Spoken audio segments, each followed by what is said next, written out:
do inquiry for the others. Walk me through the Santa Fe Institute. What was it about the time of the math? And this was in the late 90s. So they're not going to hear me on this part, right? We're going to do it both ways? It will not be on the video, but we do have it recorded. Fine. Remember, when you're answering on these questions, I'm not in the shot, and they're never going to hear my voice. So a little bit, you got to repeat in your answer, you got to repeat what my question was. Oh, a little bit. Okay. Santa Fe Institute. Why, when you're at the top of your game on Wall Street, do you decide to finance, which was at the time, or endow, or become the donor or sponsor, however you want to say it, for what was considered the most cutting edge group of mathematicians in the world? Action. So Santa Fe Institute in the late 80s, early 90s, I was interested, I was on the board of Rockefeller. So that starts, Rockefeller, it's university formed by John D. Rockefeller to sort of give back to the community.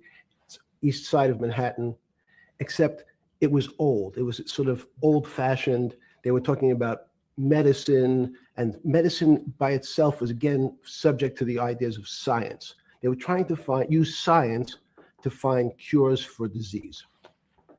And I said, no, we need to do something different. We need to start interdisciplinary work. In most, how did a schmuck like you get on the board of Rockefeller? What year was that? I don't remember. Late, I think 89 and 91. So that's one of the most prestigious research places in the world, correct? Yes. Okay. How did a guy like you get on the board of a blue blood, internationally known, hard research, Nobel Prize winners all over the place? How do they pick a guy like you, a trader from, or basically some guy from Bear Stearns?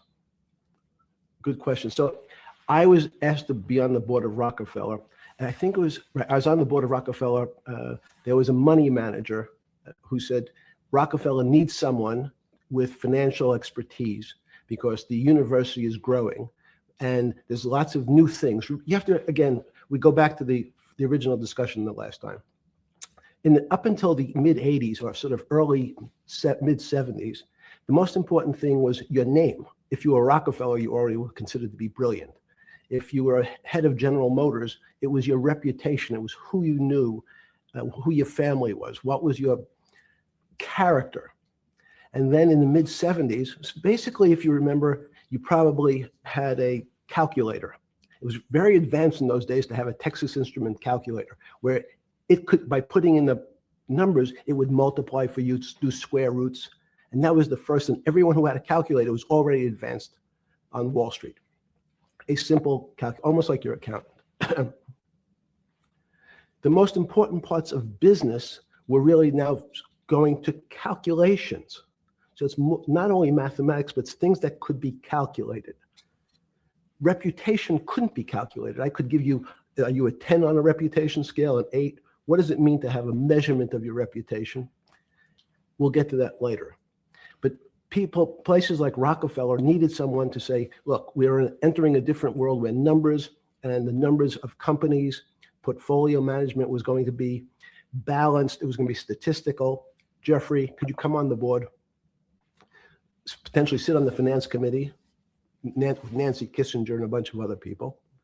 And David Rockefeller and I got along very well. He was this unbelievable human being. Respectful to everyone. He introduced his driver as his colleague, not his driver. He would never say, this is my driver. He said, it's my colleague. And David started to explain to me world politics. So David would say, Jeffrey, money is going to be sort of the most important things. People don't understand money. You seem to have this knack for money. I said to David, tell me about your life. What was the worst and the best part of your life? So David said, when I grew up, everyone knew I was a Rockefeller. They didn't know that my father told me he would not leave me a dime. No money. But every time we went out to eat, me and my 5 friends in school, they would leave me the bill. They would expect me to pick up the check because I was a Rockefeller. And he said, I was chairman of Chase Bank. And he said, I remember like it was yesterday, one of the headlines in Time magazine said, David, please fire yourself. So he thought that there was a world that existed that would be a combination of both politics and business and leadership. What do I mean? He formed something called the Trilateral Commission.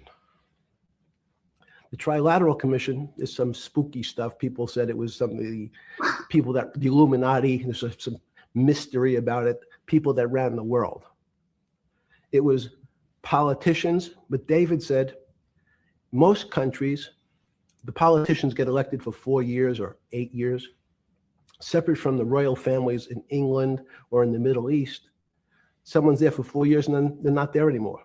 The most important people to have stability and consistency would be businessmen. So he formed this Trilateral Commission of businessmen and politicians from 3 major continents. So it was the North Americans, the Europeans, and the Asians. So he said to me, would you like to be on the Trilateral Commission? Now, I was 30 years old, 32 years old. I said, great. And he said, well, you have to fill out this application so they have your bio. And I looked at the list of people, and it was Bill Clinton, former president of the United States, Paul Volcker, every great leader in America, the Asians, the Japanese, and with a very long description of their history. And they asked me to fill in what I would like to have written. And I wrote Jeffrey Epstein, comma, just a good kid, which I thought was funny. Nobody else did. So answer to your question, at that time, I recognized around the world that monies and currencies were not really well understood. But again, it was only numbers. So numbers, and I'll get to the fact that it was bad thinking. Numbers are very good. Are most people that you meet, even on Trilateral Commission, when you meet most people, do you find most leaders financially illiterate, economically illiterate? Most political leaders don't come out of a background of finance. Most political leaders come out of a background of being popular. So in some of the countries, in some of the African countries, for example, they might have been a military person. They were a general. So is this why they hate Trump? Because he's a businessman? He know a lot about finance? Y'all let me know what y'all think about this in the comment section. Like, share, and subscribe to the channel. In some of the African countries, they might have been a disc jockey. Or in our country, they would have been an actor. The knowledge of money they don't have expertise. They have no degrees in finance. They really, and this is one of the major problems. Their expertise, if they have any financial knowledge, is of their own checking account or bank account and filling in their own taxes. So many world leaders who don't really have a financial underpinning make fundamental errors when it comes to money on a country or institutional level. Let me give you an example. If you, Mr. Bannon, if I said your assets increased last year, you'd say, that sounds pretty good. And I said, what does that mean to you? You'd say, well, I have more money, I guess. I'm wealthier. I'd say, yes. And if your debt increased, would you feel wealthier or poorer? You'd say, well, I don't want to have increased debt. I don't like the idea of that sound, increased debt. Now, that and world leaders understand when their assets go up, they feel better. However, institutions like banks, things that people don't really understand are financial underpinnings of banks. When I say your bank, Mr. Bannon, you have the Bannon Bank, you doubled your assets. Sounds good, but what does it really mean? It means people owe you more money.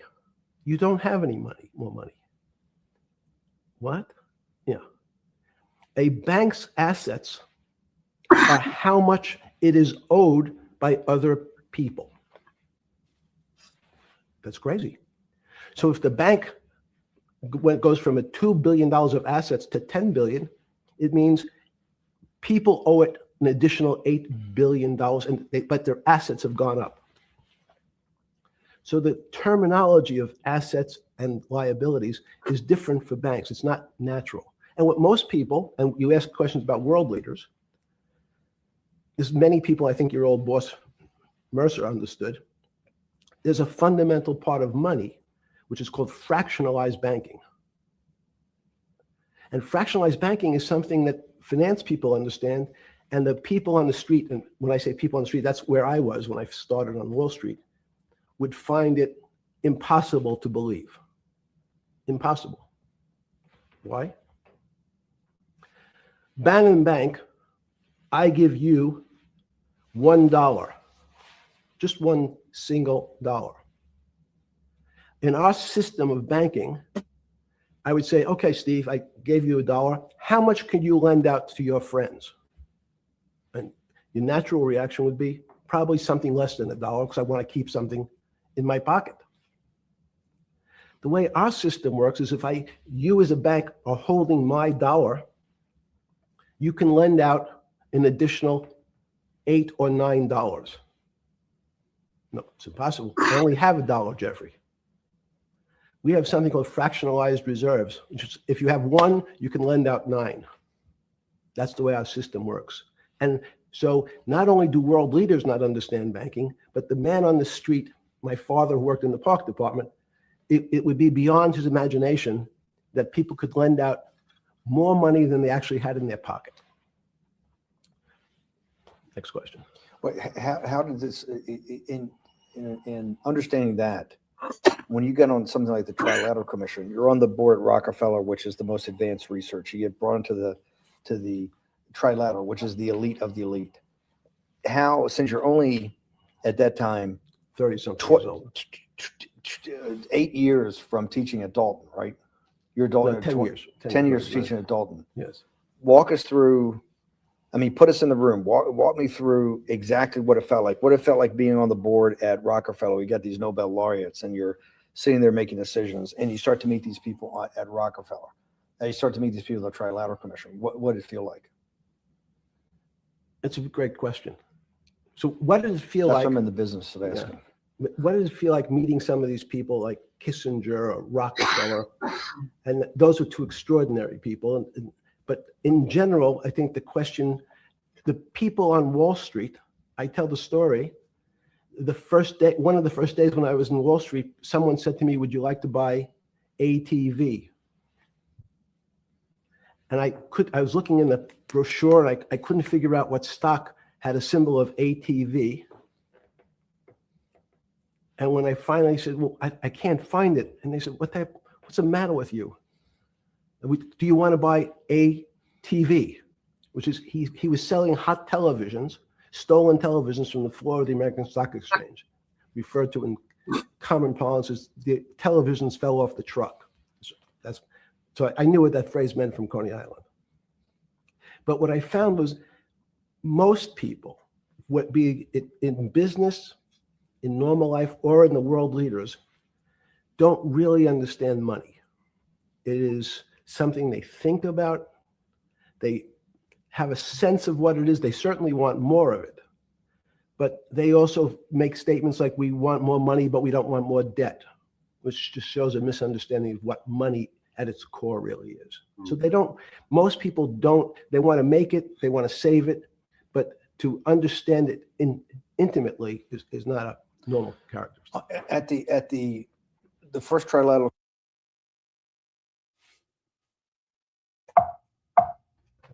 or something.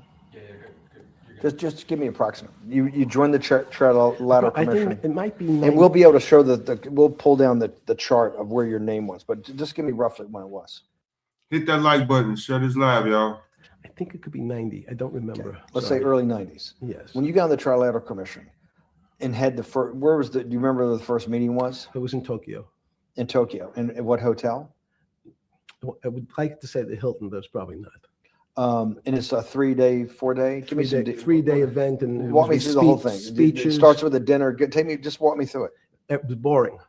You couldn't possibly think it was boring. It's It bullshit. was boring. You had to be stars in your eyes. No. Did you fly over privately? Yes, but it wasn't my plane. So it didn't count? No. You See, these billionaires, they want to keep that money going and keep it in their circle. One of his rich billionaire friends let him fly their plane.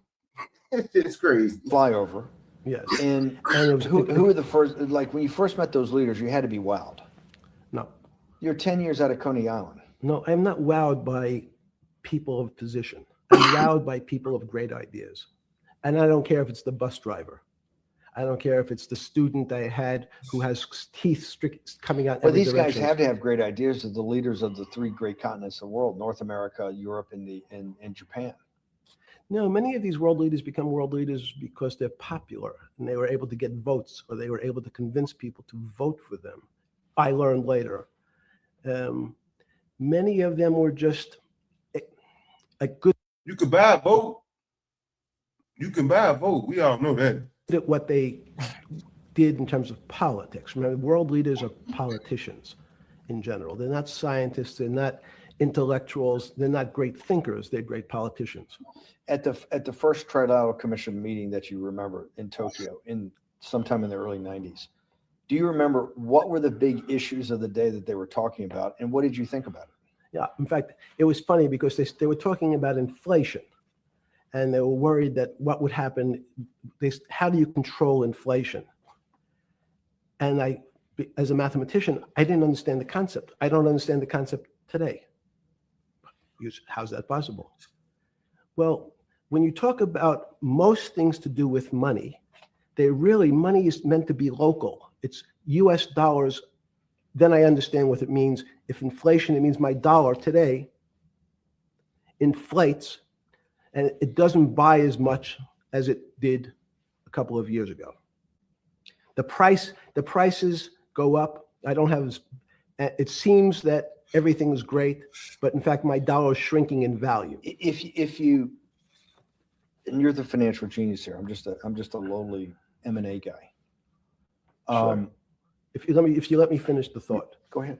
So if you're in America, you can feel inflation. Your salary's gone up, but you can't buy the same car. In fact, it starts to feel weird because the value. That's why I wanted to ask the question. This is my point. Sure. Stop interrupting his ass, man. The people who live and breathe this, the central banks, have been haunted by the specter of inflation since the late 70s. Yes. First off, tell our audience, how did that happen? The two great financial events in the 20th century, I'm not going to get to the 21st, were the great inflation in Europe after World War I, the Great Depression, the hyperinflation in Germany that led to the rise of Hitler, and then this inflation in the mid-70s. Before you go to explain inflation, why is this specter of inflation always the central thing in central bankers' minds? Because it goes back to the first concept I said, the weird concept of fractionalized reserves. The system is not well understood. And most systems, in fact, are not well understood. We don't know how our digestive system. Stop. This is I impossible. understand. This is impossible. The world banking system, the world currency system, the world monetary system Yes. has to be so well understood by the Greenspans of the world and the Bernankes of the world and you, right? The currency traders, the guys making $1 billion bets every day, the legendary guy on Wall Street in the late 90s, Salomon Brothers. Lou Ranieri? No, the guy that wrote the money. Michael Lewis? Marius Polka? Yeah, Lars Parker. Who's that about? That great trader. Lou Ranieri. No, it wasn't Lou, the guy that ran the desk. That eventually ran the hedge fund that went long-term capital. Yes, I don't remember. Who's the guy? I want to say, I don't remember. I'm sorry. Lou Ranieri is big, but Yes. those guys have to understand the system perfectly. No, they don't understand the system. They understand the local part of the system. So, for example, why is not only inflation, most bankers are terrified if the public understood that the bank really doesn't have their money at any one time. It's one of the things during the Depression, there were runs on the bank. So just think about it. Since it wasn't no bank accounts and everybody had to get a paper check and go to the bank and cash out, how in the world would the bank be able to pay out all that money? Something to think about. The reason the banks don't keep much money in the actual bank is they assume that not everyone's going to want their money on the same day. So it's not really the fear of inflation. The fear is a run on the bank. Everybody wants to take out something that doesn't really exist. Inflation is tied to interest rates. It's a more complicated example. But when your money doesn't buy the same amount of product this year than it did last year, if it buys less and less, like it happened, you use the term hyperinflation. There's certain countries that are not managed well, like in Africa at the current, a $100 billion bill in Zimbabwe is worth 1 American cent. That's the perfect example of hyperinflation. It goes up, it doubles every day. So people are afraid that their value in the system starts to break down. But so if I said to you, does your doctor understand your body system? You'd say, well, I hope so, because I want him to keep me healthy. But you could have a kidney infection, you could have a heart attack, you could have a broken knee. There's lots of pieces of this system.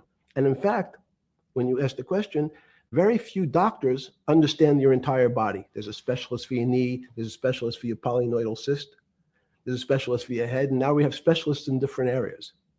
So and I'm going to get to your first question about Santa Fe Institute.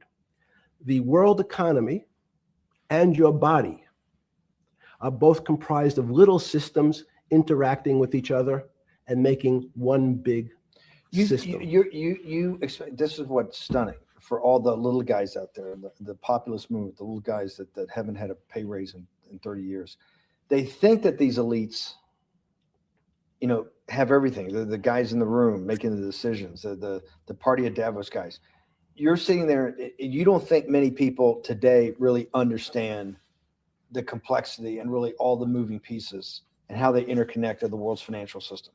No, not only don't they understand the complexity, and that goes back to Santa Fe Institute was an attempt of trying to see if there was a way to mathematize, formularize, or algorithmically understand what the term complexity means. That goes back to the original question. Complex systems are complex by definition, but there's not necessarily, it's not one level of complexity. We might say, well, our fingers are complex, the movements, the muscles of our hands, but it's not as complex as the blood system. Now I have a circulatory system. I have systems on top of systems, so that there's no one group of or person that really understands the way the body works. There's no one group that understands the way the financial systems work. You might understand U.S. bond market. Now, you've asked about the trade of long-term capital. That was a bond fund, very small part of this very complex system. So the goal of the Santa Fe Institute was to see, is there a way to get in, somehow understand how complex systems interact? Fast forward, Steve, to today, where Google and these other engine companies, the other tech companies, are trying to build artificial intelligence. The strangest thing that they found, one of the strangest things, is that the systems that they design, this artificial intelligence, which a lot of people have heard about, is they design a bunch of systems. They're called neural nets. Terms simply taken out of brain work, neurons in the brain, nets because they actually look like a net. They put in some inputs, the computers work, spit out an answer. Sounds normal to you. It's because you're thinking about that calculator you had in 1976 on your desk. When you ask the person who designed the system, how did it come to that answer? How did your neural net, can you show me the calculations? They say, no, we don't know. We don't know how the thing we designed actually came up with that answer. That's pretty strange. They take the same neural net now and they put it in front of a video game. No learning, nothing. They said to the computer, they say, sit in front of your video game and learn how to play. It seems the computer learns better than any human in history. And this is the school right here, y'all. Santa Fe. I don't know if y'all can see that, but this Santa Fe right here. Faster than any human history, beats any human in history. But when you ask the designer how did it do it, no one knows. It just did it. So that's the first little touch of things that we already have gotten to a place where we don't understand it, and we built it. On Sunday afternoon, September 14th, 2008, where were you? Sorry. It was What do you mean? Look at his face. 2008, where were you? Sorry. It was the night they put Lehman Brothers in bankruptcy in London. I was in jail. Seriously. Yes. So the financial crisis of 2008 happened when you were in jail? Yes. Oh, this is going to be so amazing. Dang. That's going to be so amazing. I take it you didn't have your Wall Street Journal dropped off to you in the morning, your Financial Times. No. How did you hear about because I want I forgot about this, but yes. I'm trying to get, this is going to be amazing. This is, let's go back and do that again. Sunday afternoon, because I want to find out about people, the geniuses understanding the complexity of the financial system. Because I think the best example we have is the financial crisis, the crash of 2008.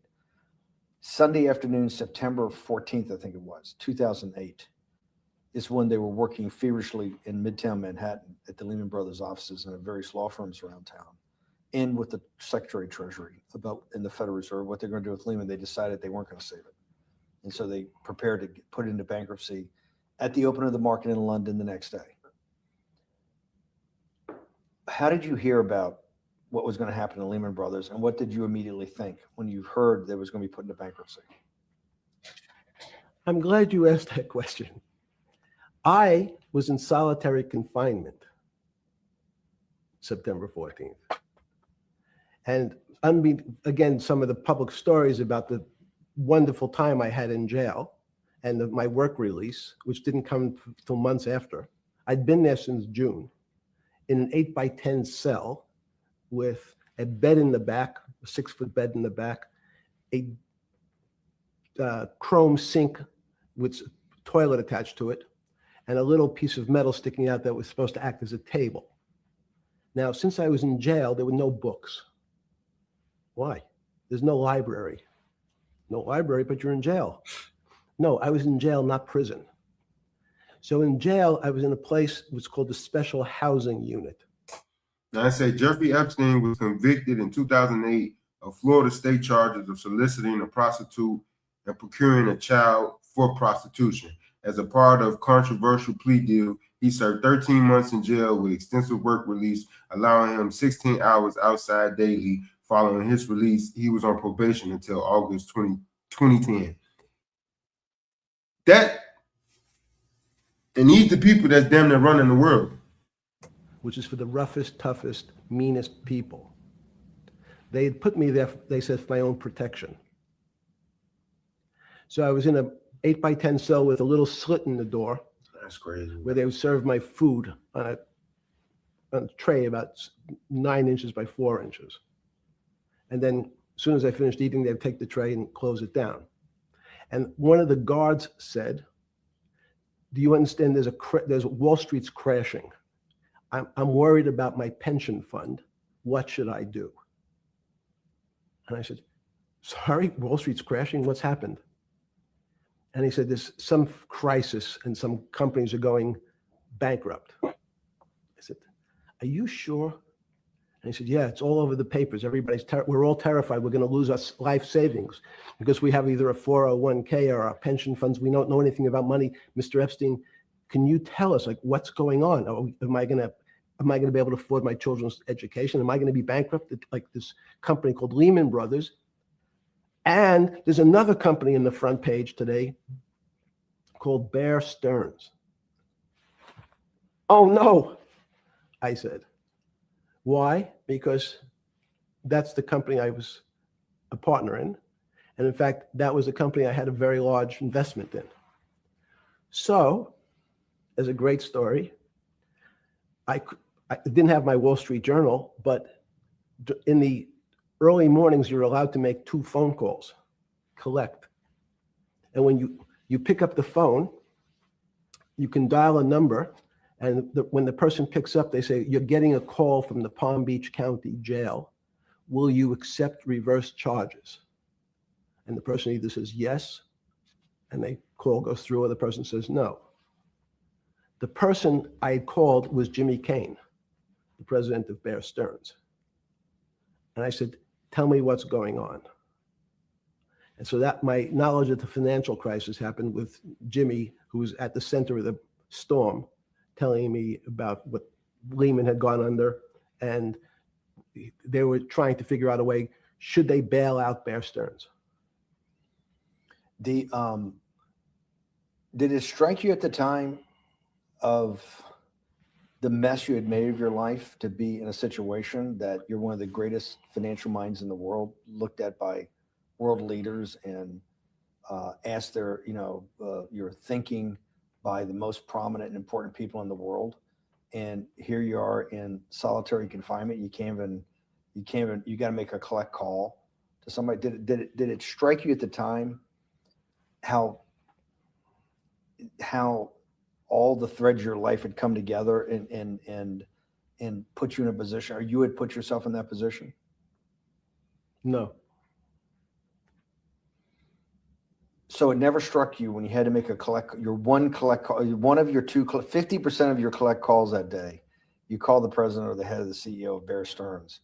The biggest financial event in your life is taking place, of which one, every important person in the world would be seeking your opinion. Number 2 would be a once in a lifetime opportunity to apply your craft. Number 3, it would be a once in a lifetime opportunity to make money if you were smart, and obviously you're smart. You're telling me here, truthfully, that it never hit you at all of how you'd ended up in a place where you had to make a collect phone call from a jail cell that was 6x9 with a steel bed and your food being passed in through a slot. The question you want to ask is, who was the other call to? Okay. Who was the other call to? The other call was to my friend at JP Morgan, Mm. who was then, I didn't know it at the time, trying to buy Bear Stearns. So at one point, I had 2 phones. It was difficult because they're afraid people are going to hang themselves with the phone cord. So they don't actually come together and they're pretty short. So I was actually going between 2 phones talking to Bear Stearns and JP Morgan at the same time. So I found it amusing. And it never struck you about how to end up in a situation like this? No, that would be probably means I would be too self-aware. You can't possibly expect me to believe this. I know. I don't believe it. You're telling me that and during that day, you never had a moment. You sat there and go, what the fuck have I done with my life? I'm in a 6x9 jail cell when I should be on a trading desk, or I should be in my $250 million, greatest townhouse in New York City, taking calls from the king of Saudi Arabia, the president of China, the head of Russia, the president of the United States, to save the world's population from a financial debacle. You honestly expect me to believe that never happened? You're suggesting I was sort of somewhat depressed, and how could this happen to me? I'm not saying depressed. I'm saying a moment of awareness of how could I get myself into this situation? No, I would just say how strange that this happens. It's strange. I'm wearing a jumpsuit and flip-flops. What color was the jumpsuit? Brown. Brown jumpsuit. Yes. I notice I don't see you in a lot of brown. No. Brown jumpsuit and flip-flops. Hit the like button, y'all. With no access to books, no access to newspapers, No access to anything. You had lived on information. Except my Almond Joy bars. I had extra Almond Joy bars. Did you eat Almond Joy bars and things like that because you're afraid of what the cooks did to your food? Yes. Is that because of that you were in for the crimes that you were in for? No, it was just in fact, I was. Is it because you're wealthy? Yes. How did you know that? Well, people would constantly come if I was passing by, or I'd have to go for my medical. people would either ask to borrow money or make some other types of comments about. And In the beginning, what were the comments? At the beginning, what were the comments? It serves you fucking rich guys right that you're here next to me. There was nothing about your crimes. No. So all this rumor you hear all the time about people in prison that commit the type of crimes you commit, that's you're saying in your personal thing is not true. No. It was all because you were rich. Yes. And it was all because they wanted to borrow money. Or get advice. What? Yes. Where they get advice to Which to stock go long, to go which- long. yes, Are you is it- telling me is this time to buy? You're telling me in solitary confinement they're interested in going long? They want to know What does that say stocks- about human nature? Well, what I think the people find, one of the reasons they wanted to keep me in solitary confinement was they're afraid that everybody would want to know which stocks to buy. But what happened was after I can see this that. crisis, now it's on the front page of every I don't want newspaper. to lose this day. Sorry. When you first heard that, was it Bear Stearns had been kicked into bankruptcy, 6 months before? No, this is the same time. This is part of the same deal. I thought, no. Bear Stearns, they saved Bear Stearns and didn't save Lehman They- Brothers. That's right. it. They let 6 months before they had bailed out Bear Stearns, but Bear Stearns was still a zombie, It's not a shell of its former a self. former self. But they had quote unquote saved it. They admit. Why did they make the decision in your mind? Why did Hank Paulson and Bernanke what's this concept of moral hazard? Explain to the audience what moral hazard is, and why did they save Bear Stearns 6 months before, and why did the smartest guys in the room decide not to save Lehman Brothers? It's a good question. The real issue is I'd have to go back when you have these systems to the way your doctor responds to any type of emergency in your body. If they might decide to save your kidneys and let your gallbladder go because the gallbladder is less important to your overall system. Man. At that time, even it's not that long ago, the boogeyman was when said, well, what really happened? Jeffrey, what really happened? What is this financial crisis? And, some of the progressives and the right wing blame it on the banks. It was the banks' fault. And it's the fault of this very esoteric, unknown concept of derivatives. It was really the derivatives that caused this financial crisis because the derivatives got somehow out of control and in the Mickey Mouse. And that was the way you started your road to a billionaire went right through derivatives. Yes. But derivatives were not the cause. Derivatives were not the cause at all. It's like saying your hair was the cause of your heart attack because it was on top of your head. So when what you was fell the down. cause? There isn't, let me say, there's no one specific cause. These are system collapses. So many times when they have to make your death certificate, when you say, well, what did he die from? They'll say heart failure. But if you say, what was the cause of his heart failure? Well, he had low blood pressure. His sugar was high. He was diabetic. He had all these other problems. But they say, no. We need a word on your death certificate. Did he die from brain damage? Did he die from heart failure? That's the financial crisis. Many people said, well, what caused it? They wrote on its death certificate, derivatives. But derivatives are not a fundamental cause of anything. Was it Sunday or Monday? I take it was Monday morning when you made your two collect calls and you were talking to Bear Stearns on one hand and Morgan Stanley on the other. JP Morgan. That was Monday morning. Did you, Jeffrey, being one of the financial geniuses in the world, did you understand what Lehman Brothers is going into bankruptcy, the domino effect that by Thursday, the financial system would be under such extremis that if it didn't have $1 trillion cash infusion in the United States, it might collapse? Did you know that at the time? Did you view that at the time? Yes. You did? Yeah. Why? Again, I don't want to bore you or the audience with the idea of it's a medical procedure, but you had system failures. So you'd recognize that if I said to you, did you realize when your father was on the ground and he was clutching his chest and he couldn't breathe, it was a bad situation. He could die.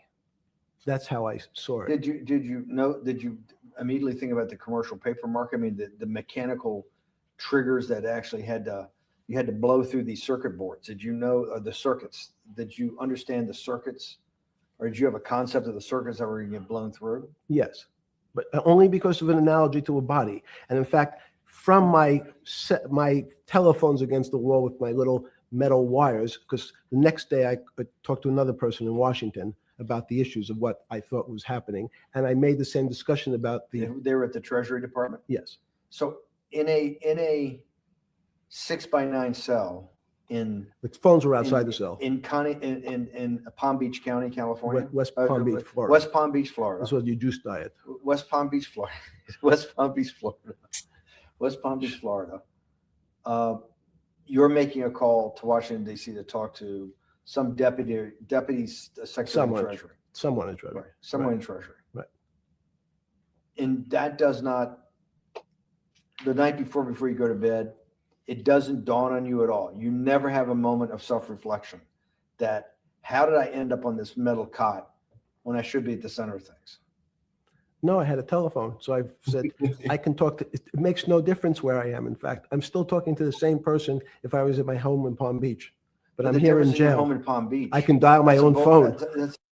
He's steady trying to get it out of him. He's steady trying to get it out of him, but he's trying to go over the question.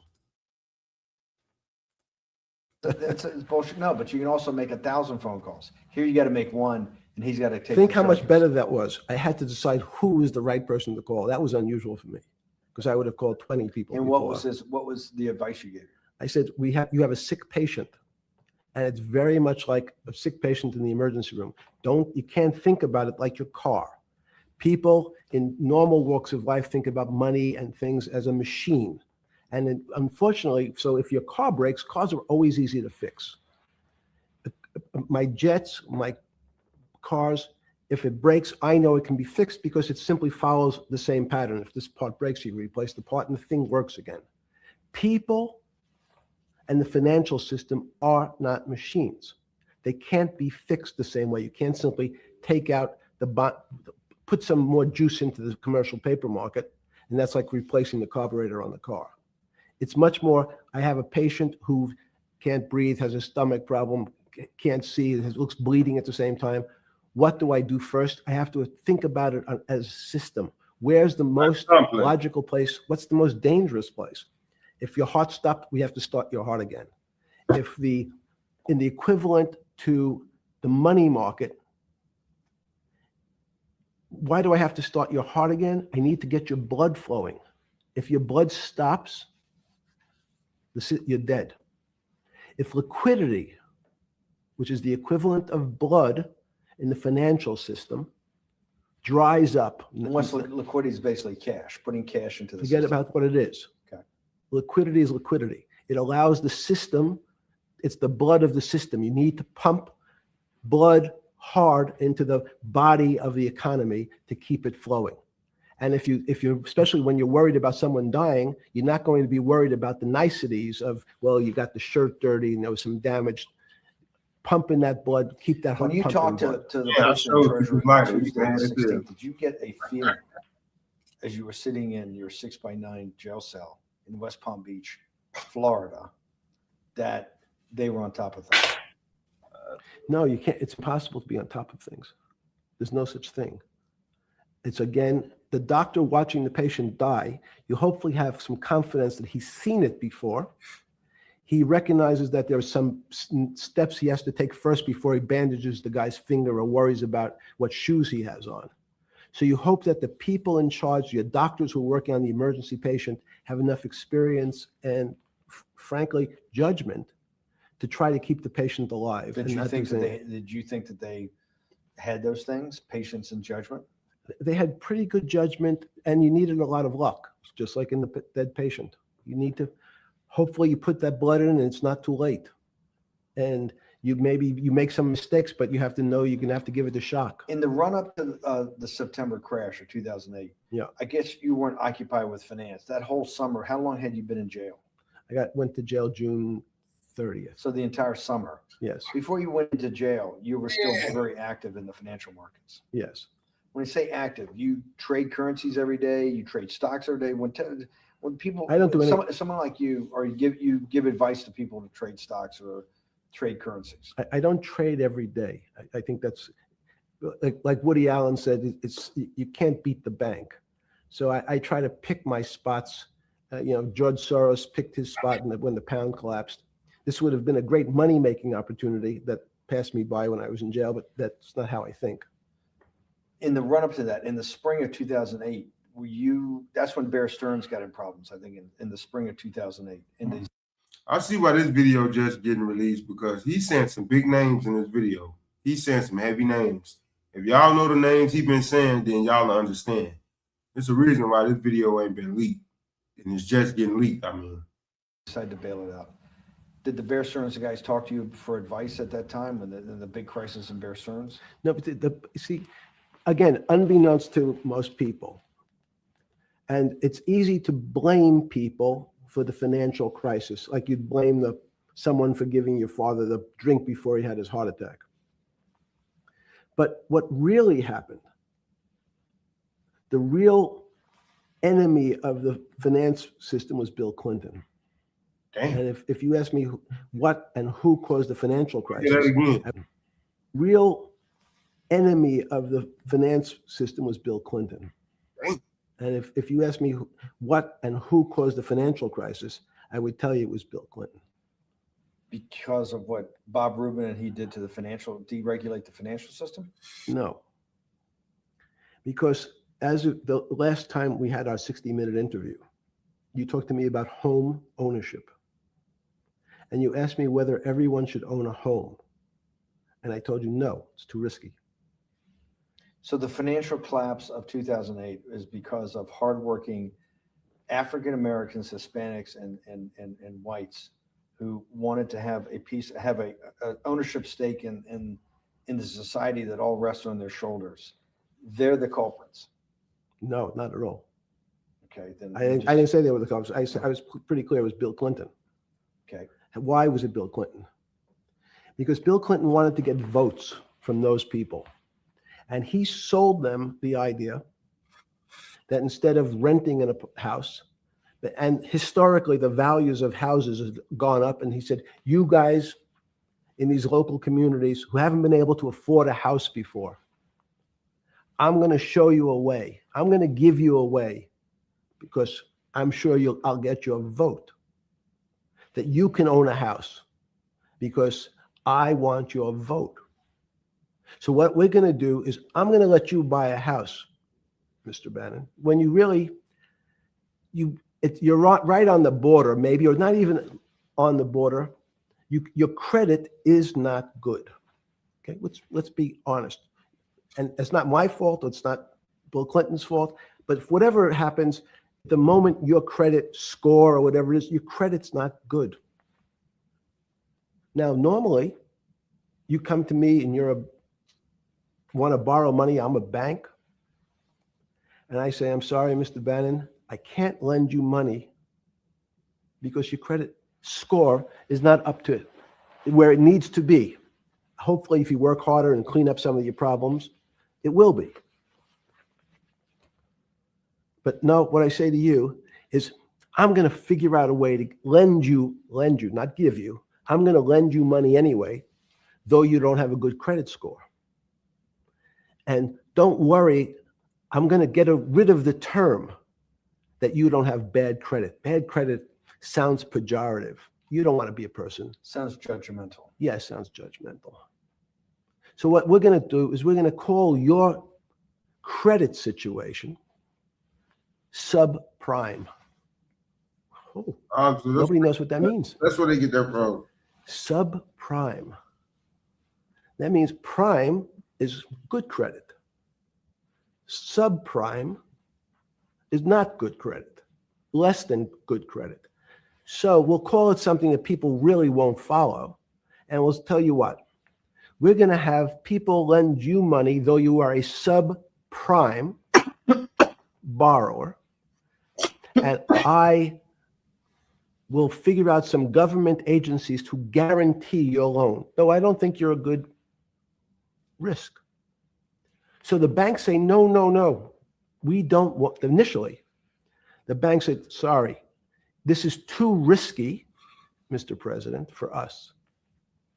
We're in the business of managing risk. It's not our money. It's the hard-working people's money sitting in our bank. We can't lend to people whose credit is not prime.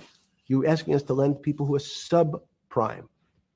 And he says, here's the key, if you don't, Mr. Bannon, I'm going to make sure the Justice Department charges you with discriminatory lending because you refuse to lend to my subprimers. In business terms, you should never lend to. But what we'll do is I'm going to form an agency called Fannie Mae and Ginnie Mae, just another agency names. They'll guarantee your loan. So don't worry. Don't worry. You don't have to pay it back anymore. Even though and maybe you don't even have to work as hard anymore. That's probably a harsh statement, but these players, these two big firms, Fannie Mae, will guarantee the fact that that bank will receive its money. Now, the bank says, wow, best deal in history. I refused to lend to Mr. Bannon, but now he has the big brother, his Uncle Sam. He went to his Uncle Sam, and Uncle Sam says, I'm guaranteeing it. The bank says, I want everybody. Give me as many people as you can give me, because Uncle Sam is the best credit in the world. Not only that, it's the United States government. We'll take it all. We'll take as much subprime as we can handle, because it's the best investment for the moment. It's a strange investment because it has politics that has inserted its way into the numbers. Politics doesn't belong in the markets. But now we're going to have, I want the votes. We'll make guarantees that you who can't get a house normally will be able to get a house from the bank. The bank says, this is the best deal in history. We will package 100, 300, 1,000 of you subprimers, and we'll sell it off to somebody else. And the whole system becomes mired in subprime mortgages. And just imagine how many people been in debt since that situation. That's crazy. It was a lot of people got put in debt from that situation. That's becomes the What do you issue. mean mired? There's just too much supply. It's a supply demand problem. You get too much supply. No, it's a very good question. What does too much supply mean? Well, then you get to people, go back to your first question to me. Government leaders. Government leaders know if they're good, and they can do mathematics, they can balance their checkbooks. So certain people in Congress said, well, how do you value these subprime mortgages? The banks say, we've been valuing them the same way we've always valued them for the past 20 years. The accounting firms, there's something in this country called GAAP accounting, which is a standard type of accounting. And we account for them the same way we've always accounted for them. If we paid $1,000 for your mortgage last night, when we put it on our books today, we're going to say its value is $1,000. Makes sense. I paid for it last. What's its value? It's $1,000. That's what I paid for it last night. No. The Congress people said, that's not really a good answer, you know. That doesn't give us confidence that you know what you're doing. Because what happens if you have to sell it tomorrow morning? If something's happened and you have to sell it. Remember, there's kinds of stress tests.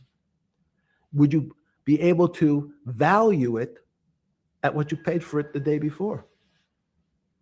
And Wall Street says, that's not the way you can think about this. This is crazy. We always value things at the cost from the day before. And they changed the accounting method, in essence, to say not what it was worth yesterday, but if I have to sell, what would it be worth? That's impossible. So what happens is every bank now has to value something they bought yesterday at lower than they paid. Never before in 20 years did they have to do this. So something they bought at 1,000 on their books was 1,000 is now 990. Mhm. That starts to, you asked the question about what did I start to think about. Something's 1,000 and 990. This person now has to value it at 980. When did you first start to get nervous? Understanding Bill Clinton in all this. Did you change glasses? Yes, Okay. I changed shirt. Um, What the fuck? This nigga's yeah, weird. great. I think we're gonna have all kinds of changes. I'm experimenting. Okay. When did you get a feeling? Did you ever anticipate before it happened, something like 2008 could happen? No. How could that be? Because it's the word I'm going to beat it to death is that because That nigga stumbled. How could that be? because it's the word I'm going to What? beat it to death is that it's very much like a would I anticipate I'll have a heart attack tomorrow? Unlikely. Was 2008 a heart attack or a stroke? Debilitating. It's a better. I don't. It was both. But why was it both? Because in fact, as I said, the blood was getting dried up in the system, and the head, which is sort of the central bank, wasn't working. So to some extent, it was a combination. It was a crisis. Did you see that building up over time? It's always been lurking in the background. I mean, if you have an older parent, would you say it's possible? Did you anticipate him having the heart attack today? No, you hope things are going to go better and maybe they'll fix it up. The system was getting too complex, and it wasn't based on derivatives because what people keep forgetting, and as I was just explaining, Wall Street and in many professions, including Wall Street makes it sound complicated. They don't want the little guy to understand what they do because they make so much money and they don't do very much. So they couch it in words like derivative and stock options and commodity futures and different types of contracts. It's all everyone is capable of understanding it. It is not complicated. But Wall Street, because they make so much money from doing fairly simple things, needs to make it more complicated than it really is. We had a very big recession in the early 90s based upon real estate and Japan basically imploding. Let's again, Okay. you had a recession in the 90s. I don't know what it's based upon. It's always interesting to look back and say, separate from there's certain triggers, like there in the 70s, there was What do you think it was based upon the 90s downturn? It's clearly there was a huge downturn. No, I know there was a downturn. That's what I know for sure. That's a fact. That's all. Everything else is sort of speculation about why did he have that? I understand that, but Sorry. there's some speculation that has 0% probability of being true, and there's others that have 90%. In the range, when you look at the range of alternatives of what could have caused it in 90, and what I'm trying to do is get you all the way up to 2008. Look, you're the smartest guy in the room, right? You know that. Do you think there's anybody in the world today? Oops, this is going to be a bad question. No, but do you think anybody in the world today, the Alan Greenspans, the Bernankes, is there any central banker you know, any partner of any Wall Street firm, any guy running a trading desk, and I would take it that would be, or anybody at a Larry Fink at BlackRock, Steve Schwartzman at Blackstone, the top 100 financial guys, and let's throw in a couple of Nobel economists, and let's throw in the best professors at Wharton, at Harvard, at Stanford. Do you think that there's anybody that understands money or understands the world's financial system as good as you? There must be. But it doesn't come to the top of the head. No. Okay, fine. Now I've that I've gotten that, let's go back to 1990. In that arc from the fall of the Berlin Wall to 2008. Good. We started with the implosion in Tokyo of the Japanese economy, Japanese financial markets. We had the huge run up in internet stocks, right? We had the implosion of that in 2000. The bankruptcy of Drexel Burnham in 90, implosion of Japan, huge run up in equity markets for the internet, implosion of the internet in 2000, 10 years later, roughly. And then this run up through the Iraq war and all that, the run up to 2008. Every 10 years, it seems like we're in some sort of 10 years before the 1990s was the 70s. You sound like an astrologer. Okay. And not a I'm finance just, person. I'm usually a mathematician. It just seems to me a pattern of every 10 years. That's misleading. That's exactly. Like this nigga was just confident. He was just like nothing was wrong with what the fuck he was out here doing. He just had the glasses, blue-eyed motherfucker. Like, come on, man. But yeah, I think I'm gonna cut this short, man. He said some things that really makes people wonder, like what really happened back in 2008. Because you know that's when everything is changed over. That's when George Bush was president, and then that's when Obama became president. So there's a lot of things that went down back then. It's crazy that they unleashing and releasing all this information about this guy right now. We just gotta wait and see who else they're gonna put in them files. Y'all like, share, subscribe. Let me know what y'all think about this in the comment section. This guy right here is a weirdo. Just for him being convicted of what he did, but then he pled to a lesser charge was just, I don't even see how he was able to walk the streets. But when you have that type of money, that's what it was. So it's a lot that comes behind this man. So it will be more information being put out about celebrities, judges. Man, y'all just gotta wait and see. This is crazy though. This man was a billionaire, and he dealt with a lot of billionaires. So, you know, they was around him when he was doing what he was doing. So a lot of people not trying to get exposed. So they got to try to keep this on the hush as much as possible. But from the looks of it, a lot of things is about to get exposed. So y'all let me know what y'all think in the comment section about that. Man, this is just crazy. This guy just sitting here like the shit he do. I don't know, man. I guess that's what these rich people do nowadays. Y'all like, share, subscribe, that notification bell.